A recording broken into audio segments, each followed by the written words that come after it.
Everyone പുതിയൊരു വീഡിയോയിലേക്ക് എല്ലാവർക്കും സ്വാഗതം. നമ്മൾ സപ്ലൈ ചെയിൻ പ്ലാനിങ്ങിനെ പറ്റിയാണ് പഠിച്ചുകൊണ്ടിരിക്കുന്നത് അല്ലെ. സപ്ലൈ ചെയിൻ പ്ലാനിങ്ങിന്റെ അകത്ത് വരുന്ന ഡിമാൻഡ് പ്ലാനിങ്, അതേപോലെ ഡിമാൻഡ് എന്ന് വെച്ചാൽ എന്താണ്, അങ്ങനെയുള്ള കാര്യങ്ങളെല്ലാം നമ്മൾ മനസ്സിലാക്കി. അപ്പോൾ ഇന്ന് നമ്മൾ നോക്കാൻ പോകുന്നത് ഡിമാൻഡ് പാറ്റേൺസ് ഏതൊക്കെയാണെന്നുള്ളതാണ്. So let's get started.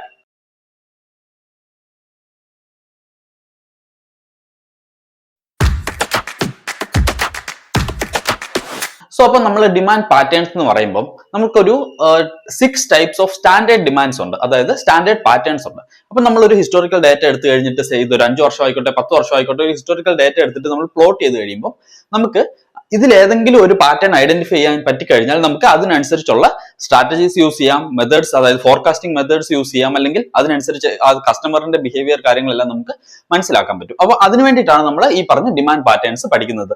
Across industries, നമുക്ക് അക്രോസ് ഇൻഡസ്ട്രീസ് എന്ത് പ്രോഡക്റ്റ് ആയിക്കോട്ടെ എന്ത് സർവീസ് ആയിക്കോട്ടെ, നമ്മൾ അത് പ്ലോട്ട് ചെയ്ത് കഴിഞ്ഞാൽ ഇതിൽ ഏതെങ്കിലും ഒരു പാറ്റേണോ അല്ലെങ്കിൽ ഇതിന്റെ ഏതെങ്കിലും ഒക്കെ കോമ്പിനേഷൻ ആയിട്ട് നമുക്കത് കാണാൻ പറ്റും. സോ ഒന്നാമത്തെ എന്ന് പറയുന്നത് സ്മൂത്ത് ഡിമാൻഡ് ആണ്, അല്ലെങ്കിൽ സ്റ്റേബിൾ ഡിമാൻഡ്, ബേസ് ഡിമാൻഡ് എന്ന് പറയും. അപ്പോൾ ആ പേര് പറയുന്നത് പോലെ തന്നെ ഒരു ബേസ് ഡിമാൻഡ് അല്ലെങ്കിൽ ഒരു സ്റ്റേബിൾ ആയിട്ടുള്ള ഡിമാൻഡ്, എല്ലാം നോർമൽ ആയിട്ട് നടക്കുന്ന കണ്ടീഷനിൽ നമുക്ക് കാണാൻ പറ്റുന്ന ഒരു ഡിമാൻഡ് ആണ് നമ്മൾ ഈ സ്മൂത്ത് ഡിമാൻഡ് എന്ന് പറയുന്നത്. അപ്പം it can be for the regular customers, especially for ഒരു എക്സാമ്പിൾ എടുത്തു കഴിഞ്ഞാൽ FMCG പ്രൊഡക്ട്സ് എടുത്തുകൊട്ടെ, നമ്മുടെ സോപ്പ്, ചീപ്പ്, പേസ്റ്റ് അങ്ങനെയുള്ള പ്രൊഡക്ട്സ് എടുത്തു കഴിഞ്ഞാൽ എല്ലാ മാസവും നമ്മളത് മേടിക്കുന്നുണ്ട് അല്ലെ. അപ്പം അങ്ങനെ വരുമ്പോൾ എല്ലാ മാസവും അല്ലെങ്കിൽ എല്ലാ ക്വാർട്ടറിലും അല്ലെങ്കിൽ എല്ലാ വർഷവും ഈ ഡിമാൻഡ് എന്ന് പറയുന്നത് സംവാട്ട് സെയിം ആയിരിക്കും, സ്ലൈറ്റ്ലി ഗ്രോയിങ് ആയിരിക്കും. അതായത് പോപ്പുലേഷൻ കൂടുന്നതനുസരിച്ച് അല്ലെങ്കിൽ നമുക്ക് കൂടുതൽ മാർക്കറ്റ് ഷെയർ കിട്ടുന്നതനുസരിച്ച് നമ്മുടെ ഡിമാൻഡ് സ്ലൈറ്റ്ലി ഗ്രോയിങ് ആയിരിക്കും, ബട്ട് സ്റ്റിൽ സംവാട്ട് അതൊരു സ്മൂത്ത് ആയിരിക്കും, സെയിം ഡിമാൻഡ് ആയിരിക്കും. അപ്പം അതെന്ന് പറയുന്നത് അതിന്റെ ഒരു ബെനിഫിറ്റ് എന്ന് പറഞ്ഞു കഴിഞ്ഞാൽ നമുക്ക് ഹൈ ഫോർകാസ്റ്റ് ആക്യുറസി ഉണ്ടാവും. അതെങ്ങനെയാണെന്ന് ഞാൻ പറഞ്ഞുതരാം. നമ്മളൊരു ഡിമാൻഡ് പ്ലോട്ട് ചെയ്യുമ്പോൾ എപ്പോഴും നമ്മുടെ എക്സ് ആക്സിസിൽ വരുന്നത് ടൈം ആയിരിക്കും. ടൈം എന്നുള്ളത് ഡെയിലി ആവാം, വീക്ക്ലി ആവാം, മന്ത്ലി ആവാം, ക്വാർട്ടർലി ആവാം, ഇയർലി ആവാം. ഓക്കെ, അതേപോലെ വൈ ആക്സിസിൽ വരുന്നത് എപ്പോഴും ഡിമാൻഡ് ആയിരിക്കും. ഡിമാൻഡ് എന്ന് പറയുന്നത് ന്യൂമറിക്കൽ വാല്യൂ ആയിരിക്കും, 100, 200, 250, അങ്ങനെ ഒരു ന്യൂമറിക്കൽ വാല്യൂ ആയിരിക്കും. അപ്പം അത് രണ്ടും നിങ്ങൾ ഈ എല്ലാ ഗ്രാഫിലും നമ്മളുടെ എക്സ് ആക്സിസും വൈ ആക്സിസും എന്താണെന്ന് നിങ്ങൾക്ക് മനസ്സിലായി. ആൻഡ് രണ്ടാമത്തേതാണ് ഞാൻ പറഞ്ഞത് എന്താണ്, സ്മൂത്ത് ഡിമാൻഡ് ആണ്. അതിനൊരു എക്സാമ്പിൾ നമ്മൾ പറഞ്ഞു FMCG പ്രൊഡക്ട്സ്. അപ്പം അതേപോലെ തന്നെ അത് റെഗുലർ കസ്റ്റമേഴ്സ് ഉള്ള കേസിലായിരിക്കും ആൻഡ് അതിന് ഹൈ ഫോർകാസ്റ്റ് ആക്യുറസി ഉണ്ടായിരിക്കും നമ്മൾ പറഞ്ഞു. അപ്പൊ നിങ്ങൾ നോക്കിക്കഴിഞ്ഞാൽ ഇതിൽ നിങ്ങൾക്ക് മനസ്സിലാവും, ഇത് ഒരിടത്ത് തുടങ്ങി ഒരു ലെവൽ വരെ എത്തുന്നു, പിന്നെ പയ്യെ സ്ലോലി താഴോട്ട് പോകുന്നു, അഗൈൻ മേലെ പോകുന്നു, താഴോട്ട് വരുന്നു. അപ്പം ഇതിന് നമുക്കൊരു അപ്പർ ലിമിറ്റ് കിട്ടും. നിങ്ങൾ നോക്കിക്കഴിഞ്ഞാൽ സംവാട്ട് ഇതാണ് ഒരു അപ്പർ ലിമിറ്റ് ആൻഡ് സംവാട്ട് ഇതാണ് ഒരു ലോവർ ലിമിറ്റ്. ഓക്കെ, അപ്പൊ നിങ്ങൾ അസ്യൂം ചെയ്തോ അപ്പർ ലിമിറ്റ് എന്ന് പറയുന്നത് 120 ആണ്. അപ്പം ആൻഡ് ടൈംസ് ഇതിന്റെ ടൈം പീരീഡ് നിങ്ങൾ എടുത്ത് ഒരു മാസമാണെന്നിരിക്കട്ടെ, ഒരു മാസം 120 യൂണിറ്റ്സ് ആണ് പോകുന്നത്. അതേപോലെ ലോവർ ലിമിറ്റ് എന്ന് പറയുന്നത് 100 ആണ്, 100 ആണ്. ആൻഡ് അതും ഒരു മാസത്തെ തന്നെ എടുത്തോ. അപ്പം നമുക്ക് അപ്പർ എത്ര കിട്ടി, 120 കിട്ടി, ലോവർ എത്ര കിട്ടി, 100 കിട്ടി അല്ലെ. അപ്പം അതായത് ഈ 120യുടെയും 100ന്റെ ഇടയ്ക്ക് കിടന്നായിരിക്കും ഇതിങ്ങനെ സൈക്കിൾ ഇങ്ങനെ പോയിക്കൊണ്ടിരിക്കുന്നത്. അപ്പം നിങ്ങൾക്ക് അത് വെച്ച് കഴിയുമ്പോൾ നമുക്കൊരു ആവറേജ് എടുത്തു കഴിഞ്ഞാൽ, ഈവൻ ഒരു സിമ്പിൾ ആവറേജ് എടുത്തു കഴിഞ്ഞാൽ നമുക്ക് എത്ര കിട്ടും, 100, 110, 120, അത് ഡിവൈഡ് ബൈ 3 എടുത്തു കഴിഞ്ഞാൽ നമുക്കൊരു വാല്യൂ കിട്ടും. അതായിരിക്കും നെക്സ്റ്റ് മന്തിലെ ഡിമാൻഡ് ആയിട്ട് നമ്മൾ കാൽക്കുലേറ്റ് ചെയ്യുന്നത് അല്ലെ. അപ്പം അങ്ങനെ വരുമ്പോൾ നമുക്ക് forecast accuracy max to max ഇത് എവിടെ വരെ പോവാം, അതേപോലെ താഴോട്ട് പോയാൽ ഇത് എവിടെ വരെ പോവാം എന്നുള്ളതിൽ നമുക്കൊരു ധാരണയുണ്ട്. അതുകൊണ്ട് തന്നെ ഫോർകാസ്റ്റ് ആക്യുറസി, അതായത് ഫോർകാസ്റ്റിംഗ് എന്ന് വെച്ചാൽ എന്താണ്, നമ്മൾ ഫ്യൂച്ചറിലെ ഡിമാൻഡ് പ്രെഡിക്റ്റ് ചെയ്യുകയാണ്. അപ്പം അങ്ങനെ വരുമ്പോൾ അതിന്റെ ആക്യുറസി കൂടുതലായിരിക്കും ഈ കേസിൽ. അപ്പം ഈ ബേസ് ഡിമാൻഡ്, സ്റ്റേബിൾ ഡിമാൻഡ് എന്ന് പറഞ്ഞു കഴിഞ്ഞാൽ എന്താണ്, എല്ലാ കണ്ടീഷനും നോർമൽ ആയിട്ടുള്ളപ്പം നമുക്ക് കാണാൻ പറ്റുന്ന ഒരു പാറ്റേൺ ആണ് ബേസ് ഡിമാൻഡ് എന്ന് പറയുന്നത്. അപ്പൊ നിങ്ങൾക്ക് ഈ ഒരു പാറ്റേൺ മനസ്സിലായി എന്ന് വിചാരിക്കുന്നു. And this is very rare, especially when it comes to supply chain. എല്ലാം നോർമൽ ആയിട്ട് പോകുന്ന ഒരു കണ്ടീഷൻ ഉണ്ടാവില്ല. ചിലപ്പോൾ ഏതെങ്കിലും രാജ്യത്ത് എവിടെയെങ്കിലും ഒരു വാർ നടക്കുന്നതാവാം, അല്ലെങ്കിൽ ഏതെങ്കിലും ഒരു പ്രൊഡക്റ്റിന്റെ വില കൂടിയതോ അല്ലെങ്കിൽ മാർക്കറ്റ് ഇടിഞ്ഞതോ മറ്റോ ആവാം, അല്ലെങ്കിൽ എവിടെയെങ്കിലും എന്തെങ്കിലും പൊളിറ്റിക്കൽ ഇഷ്യൂസ് വരുന്ന നടക്കുന്നതാവാം. അപ്പൊ അങ്ങനെയൊക്കെ വരുമ്പോൾ നമ്മുടെ സപ്ലൈ ചെയിനിൽ അത് ബാധിക്കും. അതുകൊണ്ട് തന്നെ ഇങ്ങനെ ഒരു പാറ്റേൺ കാണാൻ കിട്ടുക എന്നുള്ളത് റയർ ആണ്. ആൻഡ് രണ്ടാമത്തേതാണ് ട്രെൻഡ് ഡിമാൻഡ്. അപ്പം ഇവിടെ ഒന്നാമത്തെ നമ്മൾ എന്താ നോക്കിയത്, നമുക്കൊരു ആക്യുറേറ്റ് വാല്യൂ ആണ് വേണ്ടത് അല്ലെ. ഈ മാസം അല്ലെങ്കിൽ അടുത്ത മാസത്തേക്ക് ഞാൻ എത്ര ക്വാണ്ടിറ്റി പ്രൊഡ്യൂസ് ചെയ്യണം, എനിക്കറിയാം മേലെ 120 ആണ് അപ്പർ ലിമിറ്റ്, 100 ആണ് ലോവർ ലിമിറ്റ്. അപ്പം അതിനിടയ്ക്ക് ഏതെങ്കിലും ഒരു വാല്യൂ പ്രെഡിക്റ്റ് ചെയ്യാന്നുള്ളൊരു വാല്യൂവിലാണ് നമ്മൾ ഫോക്കസ് ചെയ്യുന്നത്.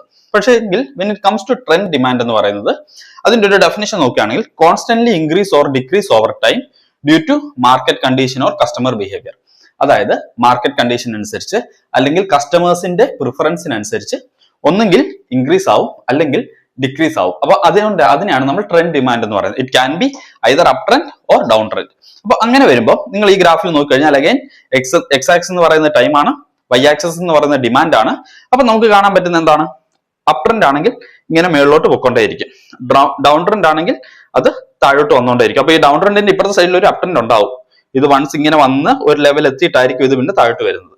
ഓക്കെ, അപ്പം അങ്ങനെ വരുമ്പോൾ ഇതിന്റെ ഒരു കേസ് എന്താണെന്ന് വെച്ച് കഴിഞ്ഞാൽ, നിങ്ങൾ നോക്കിക്കഴിഞ്ഞാൽ നമ്മുടെ FMCGയുടെ കേസ് തന്നെ നമ്മൾ എടുത്താൽ, പ്രൊഡക്റ്റിന്റെ പോപ്പുലേഷൻ കൂടുന്നതനുസരിച്ച് ഡിമാൻഡ് പയ്യെ കൂടാൻ, അല്ലെ, ഡിമാൻഡ് പയ്യെ കൂടും. അപ്പൊ അങ്ങനെ വരുമ്പോൾ അതെന്തായിരിക്കും? അപ് ട്രെൻഡ് ആയിരിക്കും. അതല്ലെങ്കിൽ നമ്മൾ നമ്മുടെ പ്രൊഡക്റ്റിൽ ഒരു ഇന്നോവേഷൻ കൊണ്ടുവന്നു കഴിഞ്ഞാൽ, അല്ലെങ്കിൽ നല്ല രീതിയിൽ നമ്മളത് മാർക്കറ്റിംഗ് ഒക്കെ ചെയ്ത് നല്ല രീതിയിൽ നമ്മൾ ഓഫറൊക്കെ ഇട്ട് കഴിഞ്ഞാൽ നമുക്കൊരു അപ് ട്രെൻഡ് കാണാൻ പറ്റും. ആൻഡ് രണ്ടാമത്തേതാണ് ഡൗൺ ട്രെൻഡ്. ഡൗൺ ട്രെൻഡ് എന്ന് വെച്ചാൽ എന്താവാം? പല കേസുകളാവാം. ഇപ്പൊ വിലക്കയറ്റം കാരണമാവാം, അല്ലെങ്കിൽ നമ്മുടെ പ്രൊഡക്റ്റിന്റെ ക്വാളിറ്റി കൊള്ളില്ല എന്നുള്ളത് കൊണ്ടാവാം. അങ്ങനെ പല പ്രശ്നങ്ങൾ കാരണം നമുക്ക് ഡൗൺ ട്രെൻഡുകൾ വരാം. അപ്പൊ അതിനൊരു എക്സാമ്പിൾ എടുത്തു കഴിഞ്ഞാൽ EV ഇലക്ട്രിക് വെഹിക്കിൾ ആണെങ്കിൽ നമ്മൾ നോക്കിക്കഴിഞ്ഞാൽ അതൊരു അപ് ട്രെൻഡിലാണ് പോകുന്നത്. അത് അപ് ട്രെൻഡ് എന്ന് പറഞ്ഞാൽ ഒരു പക്ഷേ ഇത് ടൈം പീരീഡ് വരുന്ന ഒരു മാസം ആയിക്കൊള്ളണം എന്നില്ല. ഒരു പക്ഷേ 1 വർഷം, 2 വർഷം, 3 വർഷം, അല്ലെങ്കിൽ 5 വർഷമായിരിക്കും. അങ്ങനെ നോക്കുമ്പോൾ നമുക്ക് സ്ലോലി ഈ ഗ്രാഫ് നമുക്ക് മുകളിലോട്ട് പോകുന്നതായിട്ട് കാണാൻ പറ്റും. ആൻഡ് രണ്ടാമത്തേതാണ് ഡൗൺ ട്രെൻഡ്. ഡൗൺ ട്രെൻഡ് നിങ്ങൾ നോക്കിക്കഴിഞ്ഞാൽ ഇപ്പം ലാൻഡ് ഫോൺസ്, ഇപ്പോൾ ലാൻഡ് ഫോൺസിന്റെ എക്സാമ്പിൾ എടുത്തു കഴിഞ്ഞാൽ ഒരു സമയത്ത് അത് വളരെയധികം എന്താണ് അപ് ട്രെൻഡിങ് ആയിരുന്നു. പിന്നെ അത് മൊബൈലൊക്കെ വന്നപ്പോഴത്തേനും പയ്യെ പയ്യെ താഴോട്ട് വരാൻ തുടങ്ങി. സെയിം ഹാപ്പൻസ് വിത്ത് ടെലിവിഷൻ ഓൾസോ. ഒരു സമയത്ത് നമ്മൾ TV, എല്ലാ വീട്ടിലും TV വേണം എന്നൊക്കെ ഉള്ളൊരു ഭയങ്കര സ്ട്രോങ് ഡിമാൻഡ് ആയിരുന്നു. ഇപ്പം വന്ന ആൾക്കാർ എന്താണ് കുറച്ചുകൂടെ എന്താണ് പുറത്തു പോയി സിനിമ കാണും, അല്ലെങ്കിൽ തന്നെ ഫോണിൽ സിനിമ കാണും, അങ്ങനെയൊക്കെയുള്ളതാണ് പ്രിഫർ ചെയ്യുന്നത്. TV മേടിക്കുന്നില്ല എന്നല്ല, ബട്ട് സ്റ്റിൽ അത് ചെറിയ രീതിയിൽ ഡിക്ലൈൻ ആവുന്ന നമുക്ക് കാണാൻ പറ്റുന്നുണ്ട്. അപ്പൊ അങ്ങനെ വരുമ്പോൾ ഈ ട്രെൻഡ് ഡിമാൻഡിൽ നമ്മൾ, ട്രെൻഡ് പാറ്റേണിൽ നമ്മൾ നോട്ടീസ് ചെയ്യേണ്ട കാര്യം എന്ന് വെച്ച് കഴിഞ്ഞാൽ, ഇത് അപ് ട്രെൻഡ് ആണോ ഡൗൺ ട്രെൻഡ് ആണോ എന്നുള്ളതാണ്. ഇത് വാല്യൂ എന്താണെന്നുള്ളത് ഡസന്റ് മാറ്റർ. എന്തെങ്കിലും വാല്യൂ ആയിക്കോട്ടെ, മുകളിലോട്ടാണ് പോകുന്നതെങ്കിൽ ഓക്കെ, നെക്സ്റ്റ് വാല്യൂ എന്താണെന്ന് നമുക്ക് പ്രെഡിക്ട് ചെയ്യാം. അതേസമയത്ത് താഴോട്ടാണ് പോകുന്നതെങ്കിൽ അടുത്ത വാല്യൂ പ്രെഡിക്ട് ചെയ്ത് ഇരുന്നുകൊണ്ട് കാര്യമില്ല. കാരണം അടുത്ത പ്രാവശ്യം വരും വീണ്ടും താഴോട്ടായിരിക്കും പോകുന്നത്. പകരം നമ്മൾ എന്തുകൊണ്ടാണ് ഇത് ഡൗൺ ട്രെൻഡിൽ പോകുന്നത്, ആൻഡ് എന്തൊക്കെ പ്രിക്കോഷൻ എടുത്താലാണ്, എന്തൊക്കെ സ്ട്രാറ്റജീസ് കൊണ്ടുവന്നാലാണ് ഇത് നമുക്ക് വീണ്ടും തിരിച്ച് അപ് ട്രെൻഡിലാക്കാൻ പറ്റുക എന്നുള്ളതാണ് നമ്മളുടെ ഡൗൺ ട്രെൻഡിൽ വരുമ്പോൾ നമ്മൾ ചിന്തിക്കേണ്ട കാര്യം. അപ്പൊ നിങ്ങൾക്ക് ഈ രണ്ടാമത്തെ ട്രെൻഡ് ഡിമാൻഡ് മനസ്സിലായി ഞാൻ വിചാരിക്കുന്നു. ഇനിയാണ് മൂന്നാമത്തേതാണ് സീസണൽ ഡിമാൻഡ്. അപ്പൊ നിങ്ങൾ ഈ സീസണൽ ഡിമാൻഡ് എന്ന് പറയുമ്പോൾ നിങ്ങൾ ഒന്ന് ആലോചിച്ച് നോക്കിയേ, എന്തായിരിക്കും സീസണൽ ഡിമാൻഡ് എന്ന് പറയുന്നത്? ജസ്റ്റ് ഒന്ന് ചിന്തിച്ചു നോക്കി, 1 മിനിറ്റ് ഒന്ന് പോസ്റ്റ് ചെയ്തിട്ട് നിങ്ങൾ തന്നെ ഒന്ന് ചിന്തിച്ചു നോക്ക്.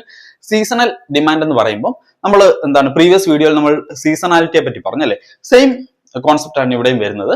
ഇപ്പൊ സീസണൽ ഡിമാൻഡ് എന്ന് പറഞ്ഞു കഴിഞ്ഞാൽ regular predictable highs and lows throughout the season with fixed length. അതായത് റെഗുലർ ആയിട്ട് ഉള്ളൊരു ഹൈസും ലോസും ഒരു ഫിക്സ്ഡ് ലെങ്ത്തിൽ നമുക്ക് നമ്മളുടെ ഡിമാൻഡ് ഡേറ്റയിൽ നമുക്ക് കാണാൻ പറ്റും. അപ്പൊ ഒരു എക്സാമ്പിൾ എടുത്തു കഴിഞ്ഞാൽ, നമ്മുടെ മൺസൂൺ തുടങ്ങുന്ന സമയത്ത്, അതായത് നമ്മുടെ മഴക്കാലം തുടങ്ങുന്ന സമയത്ത് കുട ആയിക്കോട്ടെ, അല്ലെങ്കിൽ റെയിൻ കോട്ട് ആയിക്കോട്ടെ, അങ്ങനെയുള്ള കാര്യങ്ങൾക്കെല്ലാം, അല്ലെ വണ്ടികളുടെ ബൈക്കിന്റെ കാറിന്റെ ഒക്കെ കവർ ആയിക്കോട്ടെ, അങ്ങനെയുള്ള കാര്യങ്ങൾക്ക് നല്ല ഡിമാൻഡ് ആയിരിക്കും, അല്ലെ?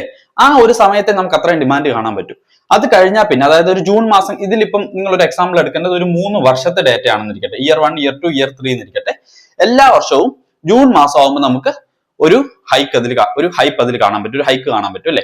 അപ്പൊ അങ്ങനെ വരുമ്പോൾ ഈ ജൂൺ മാസം എന്ന് പറയുമ്പോൾ എന്തായിരിക്കും, നമ്മൾ കൂടുതൽ അംബ്രല്ല മേടിക്കും, അല്ലെങ്കിൽ ബൈക്കിന്റെ കവർ മേടിക്കുന്നു, റെയിൻ കോട്ട് മേടിക്കുന്നു, അങ്ങനെയുള്ള കാര്യങ്ങൾ മേടിക്കുമ്പോൾ ആ പ്രൊഡക്ട്സിന്റെ ഡിമാൻഡ് കൂടും. അത് ആ ജൂൺ മാസത്തിൽ. അത് കഴിഞ്ഞ ഒരു ജൂലൈ, ഓഗസ്റ്റ്, സെപ്റ്റംബർ ഒക്കെ ആകുമ്പോഴത്തേനും പയ്യെ അത് ഡിക്ലൈൻ ആയി ഒരു നോർമൽ ബേസിൽ വരും. എഗെയിൻ അടുത്ത ജൂൺ ആകുമ്പോൾ വീണ്ടും അത് വരും, വീണ്ടും ബൈക്കാവും, വീണ്ടും അത് അതേപോലെ ആവും. സോ ഇത് ബേസിക്കലി ഓരോ സീസണെ ബേസ് ചെയ്തിട്ടുള്ള ഹൈക്കാണ് വരുന്നത്. അപ്പൊ അതുകൊണ്ട് തന്നെയാണ് നമ്മൾ പറയുന്നത് റെഗുലർ ആയിട്ടുള്ള predictable highs and lows throughout a season with fixed period. നാലാമത്തേതാണ് സൈക്ലിക്കൽ ഡിമാൻഡ്. അപ്പൊ സൈക്ലിക്കൽ ഡിമാൻഡ് എന്താണെന്ന് വെച്ച് കഴിഞ്ഞാൽ long term up and downs without fixed length.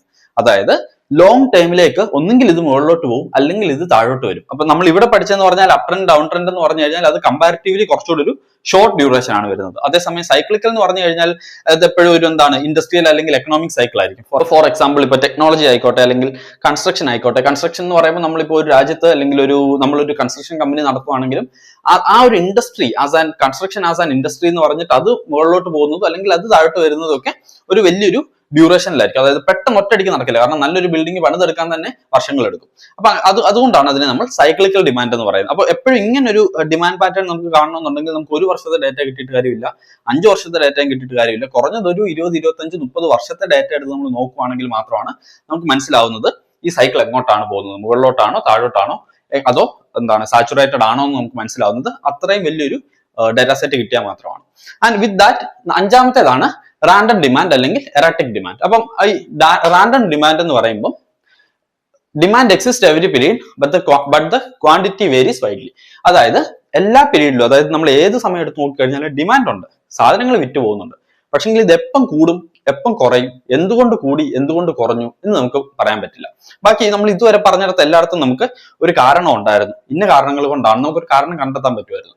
പക്ഷെങ്കിൽ ഇവിടെ എന്ന് പറയുമ്പോൾ ഒരു എക്സാമ്പിൾ എടുത്തു കഴിഞ്ഞാൽ നാച്ചുറൽ ഡിസാസ്റ്റേഴ്സ് എന്തെങ്കിലും ഉണ്ടായെന്നിരിക്കട്ടെ. അപ്പൊ അങ്ങനെ വരുമ്പോൾ ഇവിടെ ഇരിക്കുന്ന ഒരു കമ്പനിക്ക് അവർ പ്രൊഡ്യൂസ് ചെയ്യുന്ന സാധനങ്ങൾ അവർ നോക്കുമ്പോൾ ഒരുപാട് ഡിമാൻഡ് ഒറ്റയടിക്ക് വരുന്നു.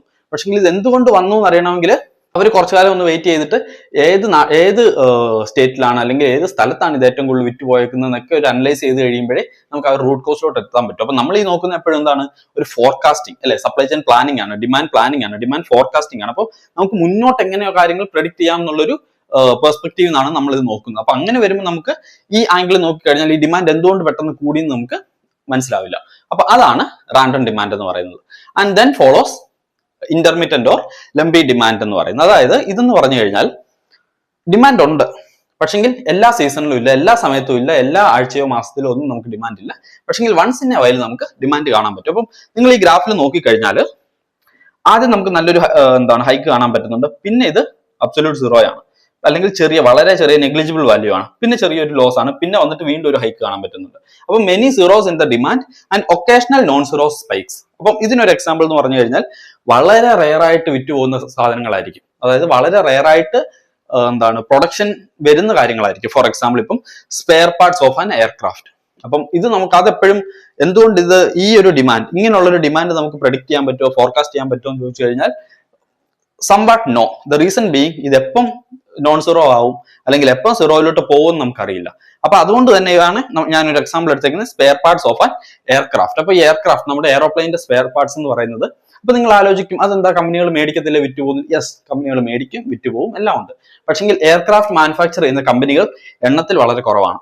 രണ്ട്, ഇവർ ഈ മാനുഫാക്ചർ ചെയ്യുന്നത് മേക്ക് ടു ഓർഡർ ആണ്. അതായത് നമ്മളൊരു ഓർഡർ കൊടുത്തിട്ട് അതിനുശേഷമാണ് ഇവർ ഈ സാധനങ്ങൾ റോ മെറ്റീരിയൽ എല്ലാം പ്രൊക്യൂർ ചെയ്യുള്ളൂ, അതിനുശേഷമേ അവരത് മാനുഫാക്ചർ ചെയ്യാൻ തുടങ്ങുള്ളൂ അല്ലെ. അപ്പൊ നമ്മളാണെങ്കിൽ നമ്മൾ വിൽക്കുന്ന റോ മെറ്റീരിയൽ ആണെന്നിരിക്കട്ടെ, അപ്പൊ നമുക്ക് ഓർഡർ കിട്ടും, അതായത് ഞങ്ങൾക്ക് 1000 യൂണിറ്റ്സ് ഓഫ് ഇന്ന പാർട്സ് വേണം. അതേപോലെ ഓരോ എയറോപ്ലെയിന്റെയും ഡിസൈൻ വളരെ വ്യത്യസ്തമായിരിക്കും. അപ്പൊ അതിനനുസരിച്ച് നമ്മുടെ റോ മെറ്റീരിയൽ നമ്മൾ ഡിസൈൻ ചെയ്യേണ്ടതായിട്ടുണ്ട്. അപ്പൊ അങ്ങനെ വരുമ്പോൾ ഏറെക്കുറെ സീറോ ആയിരിക്കും, പക്ഷെങ്കിൽ കിട്ടുമ്പോൾ നല്ലൊരു ഓർഡർ ആയിരിക്കും നമുക്ക് കിട്ടുന്നത് അല്ലെ. അപ്പൊ നിങ്ങൾക്ക് ആ ഒരു കോൺസെപ്റ്റ് മനസ്സിലായെന്ന് വിചാരിക്കുന്നത്. അതായത് ഈ ലംബി ഡിമാൻഡ് പാറ്റേൺ എപ്പോഴും വരുന്നത് ഒരു മേക്ക് ടു ഓർഡർ കാറ്റഗറിയിലായിരിക്കും. ഓക്കെ, അപ്പൊ നിങ്ങൾക്ക് ഈ പറഞ്ഞ 6 ഡിമാൻഡ് പാറ്റേൺസ് മനസ്സിലായെന്ന് വിചാരിക്കുന്നു. Again first one is smooth stable അല്ലെങ്കിൽ ബേസ് ഡിമാൻഡ്.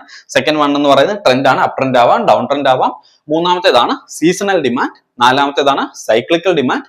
അഞ്ചാമത്തേതാണ് റാൻഡം ഡിമാൻഡ്. ആൻഡ് ആറാമത്തേതാണ് ഇന്റർമിറ്റന്റ് ലംബി ഡിമാൻഡ്. അപ്പം നിങ്ങൾക്ക് ഈ പറഞ്ഞ ഡിമാൻഡ് പാറ്റേൺസ് മനസ്സിലായെന്ന് വിചാരിക്കുന്നു. അപ്പൊ നമ്മൾ ഇത് എന്തിനാ അറിഞ്ഞിരിക്കേണ്ടതെന്ന് വെച്ച് കഴിഞ്ഞാൽ നമുക്കൊരു ഡേറ്റ കിട്ടി കഴിയുമ്പോൾ നമുക്ക് ആ ഡേറ്റ ഒന്ന് പ്ലോട്ട് ചെയ്ത് കഴിയുമ്പോൾ നമുക്ക് മനസ്സിലാവും ഇതിലേത് പാറ്റേൺ ആണ് ഇത് ഫോളോ ചെയ്യുന്നത്. അപ്പം ഇങ്ങനെ പാറ്റേൺ ഫോളോ ചെയ്ത് കഴിയുമ്പോൾ ഇപ്പൊ നിങ്ങൾ ഇപ്പൊ ലാസ്റ്റിൽ എടുത്തു കഴിഞ്ഞാൽ ഇങ്ങനെ ഒരു പാറ്റേൺ ആണ് നമുക്ക് കിട്ടുന്നതെങ്കിൽ നമുക്ക് ബൈ ഡിഫോൾട്ട് മനസ്സിലാക്കാൻ പറ്റും, ഓക്കെ ഇതൊരു make to order kind of product ആണെന്നുള്ള രീതിയിൽ നമുക്ക് മനസ്സിലാക്കാൻ പറ്റും അല്ലെ. അതുപോലെ തന്നെ ഇതിന്റെ കൂടെ വരാവുന്നതാണ് ഈ പറഞ്ഞ 6 എണ്ണത്തിന്റെയും കോമ്പിനേഷനും വരാം. For example base demand with trend വരാം, അതായത് പയ്യെ വളരെ സ്ലോലി അപ് ട്രെൻഡിൽ പോകുന്ന ഒരു ഇത് വരാം. അതേപോലെ ബേസ് ഡിമാൻഡ് വിത്ത് സീസണാലിറ്റി വരാം, ആൻഡ് സൈക്ലിക്കൽ വരാം, ലംബി ഡിമാൻഡ് വരാം, റാൻഡം ഡിമാൻഡ് വരാം. അതായത് നമ്മുടെ പ്രൊഡക്റ്റ് ഇൻഡസ്ട്രി അല്ലെങ്കിൽ നമ്മൾ കൊടുക്കുന്ന സർവീസിനെയൊക്കെ ബേസ് ചെയ്ത് ആ ഒരു സമയത്തെ ജിയോ പൊളിറ്റിക്കൽ സിറ്റുവേഷൻ എല്ലാം കൺസിഡർ ചെയ്ത് വരുമ്പോൾ നമുക്ക് ഈ പറയുന്ന 6 എണ്ണത്തിന്റെ കോമ്പിനേഷൻ വേണമെങ്കിൽ നമുക്ക് വരാം. സോ അപ്പോൾ അടുത്തൊരു വീഡിയോയിൽ നമുക്ക് വീണ്ടും കാണാം. നമ്മൾ ഡിമാൻഡ് ഫോർകാസ്റ്റിംഗ് സ്റ്റാർട്ട് ചെയ്യുന്നതായിരിക്കും. സോ അതുവരേക്കും താങ്ക്സ് ഫോർ വാച്ചിങ്, ബൈ.